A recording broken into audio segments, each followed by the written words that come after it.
Kody Brown's latest confession about life with Robyn signals trouble ahead. Hello everyone. Welcome to my YouTube channel. Please subscribe now. Kody Brown's monogamous commitment to Robyn Brown after separation from the other three wives, Mary, Janelle, and Christine, might seem like a clean break from the past.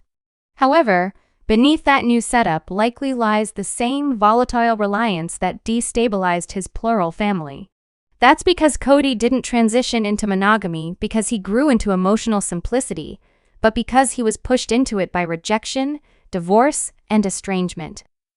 That's certainly not a resolution, and Robyn is now clearly bearing the emotional weight that once spread across 4 women.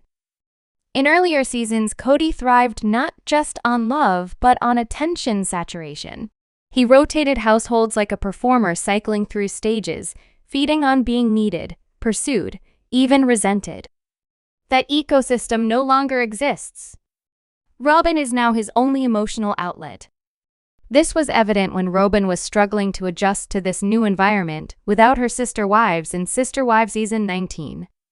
The core problem, Kody's need, isn't just romantic. What makes Kody's new marriage structure fragile isn't a lack of affection.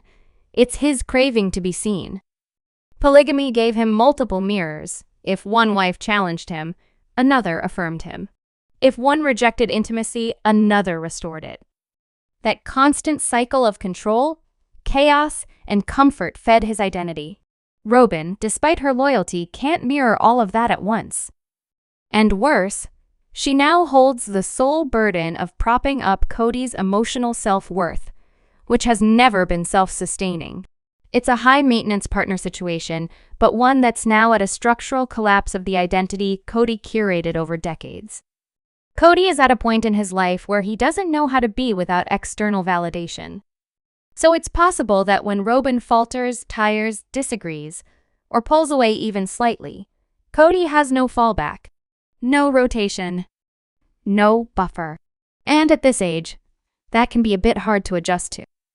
The emotional infrastructure is already breaking down.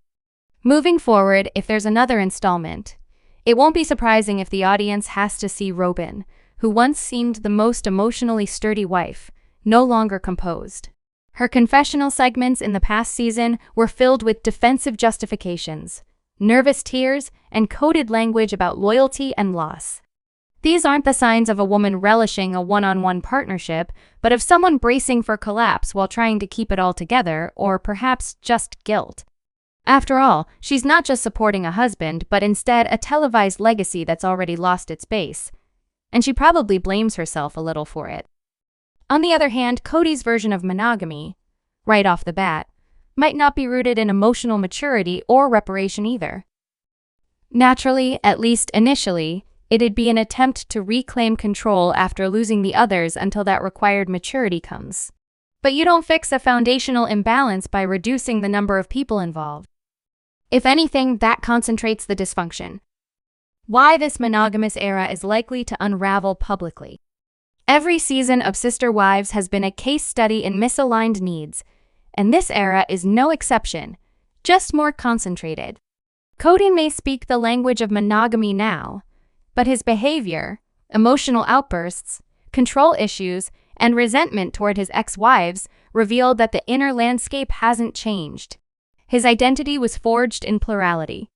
Now that it's stripped away, there's nothing grounding his sense of self except Robyn's diminishing patience, and she won't be able to hold that weight forever.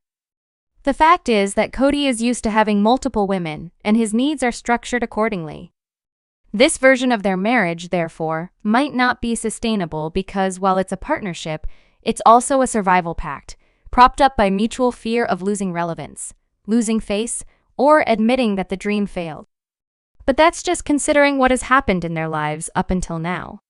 If both Kody and Robyn want to give a nice end to it to build a happily ever after, that's possible, but only if they're willing to work on themselves, Kody, in particular.